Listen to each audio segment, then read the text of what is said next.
Last week, the governor of Kano State released his own virus called dethronement. Oh yes! Governor Ganduje, the same man caught on camera collecting bribe from a contractor in dollars, dethroned an emir.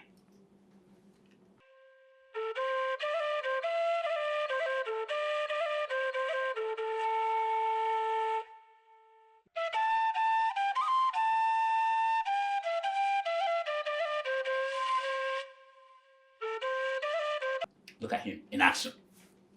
Yeah, he dethroned an emir. Yes, this is the man who kicked out the Emir of Kano for insubordination, for disrespecting the governor, and for mismanaging the finances of Kano Emirate.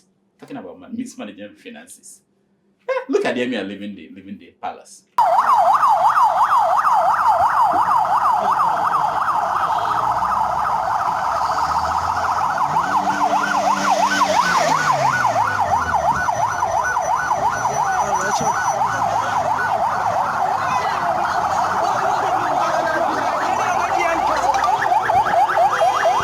It's over. Sanusi is gone. Sanusi was not just dethroned, he was banished to a small village in Nassarrawa State called Awe. It was such a big deal. And the political elite were up in arms like this one. I fear for the political future of Governor Abdullahi Ganduje if he does not reconcile himself with the northern elite. Because for all I care, many of the allegations and accusations leveled against Emir Muhammadu Sanusi were more like, calling a dog a bad name in order to hang it. Now, the political elites were up in arms both from the left and from the right. Look at this one. What was the accusation level against him? He stole, he mismanaged emirate funds.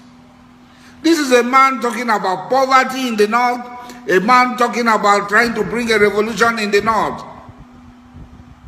Where did he get the money to be having over 6 Rolls Royce? You see, bring back Gideon, bring him back. He was speaking truth to power. He was rooting for the masses. He was telling the North about the rot and the need to do something to fix that rot before it consumes everybody. Yes. Oh, okay. Bring back Asari Dokubo. Bring back Asari Dokubo. Sanusi, a thief, a common thief, was removed. And people are saying that the man says the truth. He has no truth to tell. He's a liar from the pit of hell. You can go back and forth again and again, and you will find yourself shouting to both sides, in the voice of Patient Jonathan. Will you keep quiet? Will you keep quiet? That's what you feel like saying. Anyway, so Sanusi was banished in our way.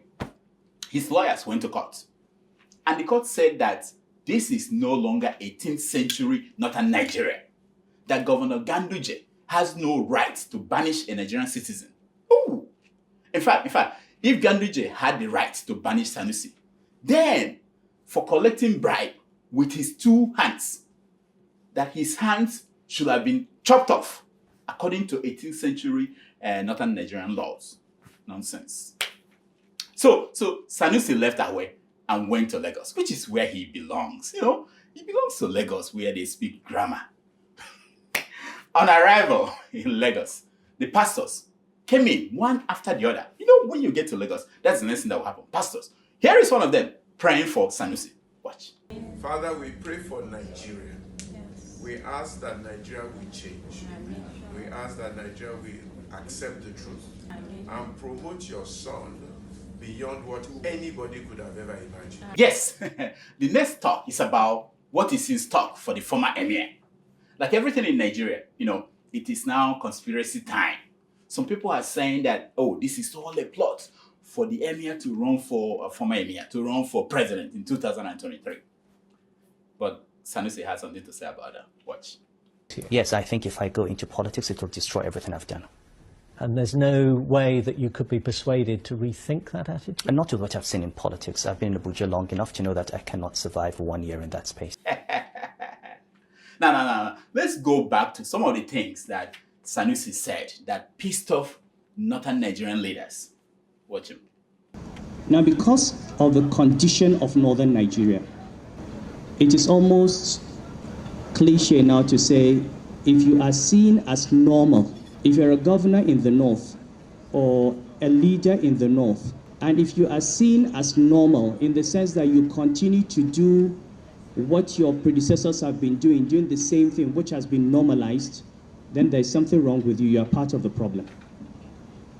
Those he called part of the problem, they did not like that. Now, what do you expect?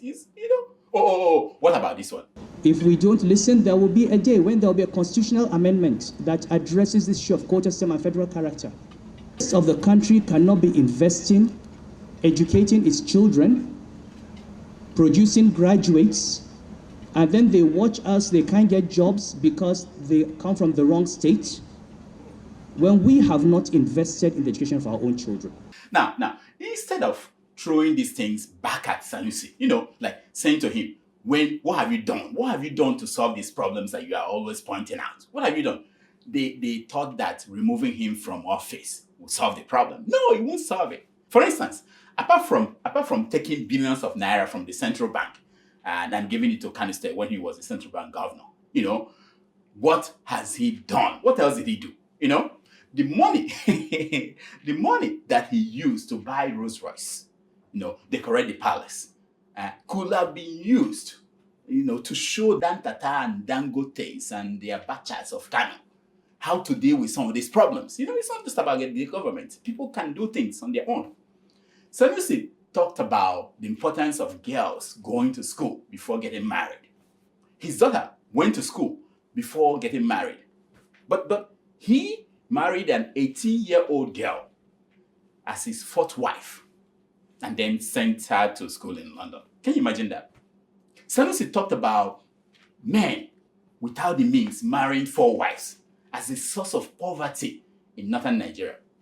But having the means today does not mean that you will have the means tomorrow. You know what I mean? If Dino had married 5 or 4 wives and had 20 children because he was a senator of the Federal Republic of Nigeria and was collecting hundreds of millions each year from the Nigerian government, what would have happened to his wives and children when he lost that position? He will have been crying to God to come and help him. Like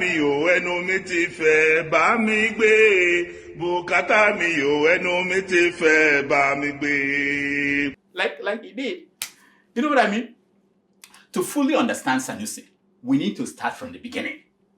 Sanusi was a kid when his grandfather, Emir Sanusi, was dethroned in 1963. Look at them, He did not get over it.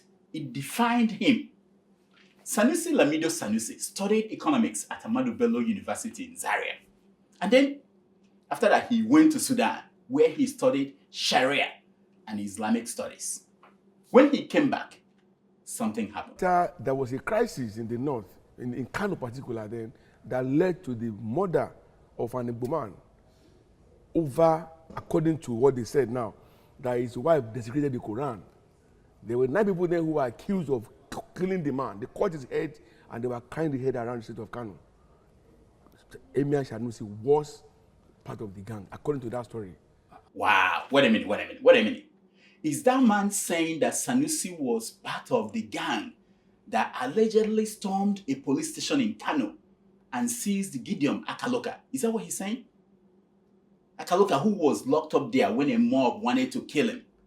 Now, for those who do not know, Gideon's sin was that his wife was allegedly desecrated the Quran by using it to wipe the holy book as toilet paper for his daughter. What? Yeah, that was a crime.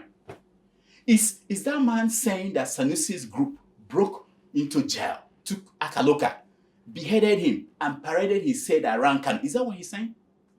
Let's listen to the man. The remaining 8 were dealt with by the state. They lost their lives, but he escaped judgment and was confined to Sokoto. And it was from there he was rescued by a certain man who got him a job in UBA. Now, here is what the man is saying here.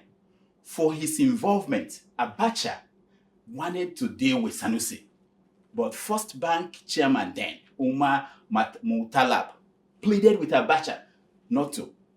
So Sanusi was then locked up in Sokoto for 2 years as punishment. When he came out, he was handed over to Mutalab, the same Mutalab, who got him a job at the First Bank, from where he moved to United Bank for Africa. Later on, President Umaru Yar'Adua made him the central bank governor. That was the story of Sanusi. Now, just on the side, the son of the same Mutalab, if you remember, became the underwear bomber, the Nigerian boy who wore underwear aboard a flight to Michigan on Christmas Day on 2009.